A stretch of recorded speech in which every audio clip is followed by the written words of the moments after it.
ঝালকাঠি জেলা আইনজীবী সমিতির সভাপতি ও ঝালকাঠি জেলা বিএনপির সদস্য সচিব অ্যাডভোকেট শাহাদাত হোসেনের পক্ষে নলছিটি পৌরসভায় এক বিশাল নির্বাচনী প্রচার ও গণসংযোগ অনুষ্ঠিত হয়েছে।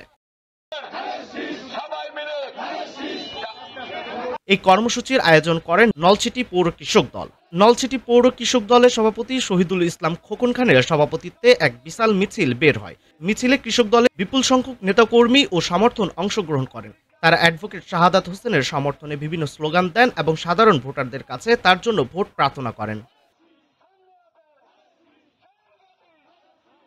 গণসংযোগকালে কৃষক দলের নেতৃবৃন্দ অ্যাডভোকেট শাহাদাত হোসেনকে একজন যোগ্য ও জনদরদী নেতা হিসেবে তুলে ধরেন। তারা বলেন, শাহাদাত হোসেন নির্বাচিত হলে এলাকার উন্নয়ন এবং জনগণের কল্যাণে কাজ করবেন। এই নির্বাচনী প্রচার ও গণসংযোগ কর্মসূচিতে নলছিটি পৌরসভার বিভিন্ন ওয়ার্ড থেকে আগত কৃষক দলের সদস্যবৃন্দ এবং স্থানীয় গণ্যমান্য ব্যক্তিবর্গ উপস্থিত ছিলেন। উপস্থিত জনতা স্বতঃস্ফূর্তভাবে এই কর্মসূচিতে অংশ নিয়ে অ্যাডভোকেট শাহাদাত হোসেনের প্রতি তাদের সমর্থন ব্যক্ত করেন।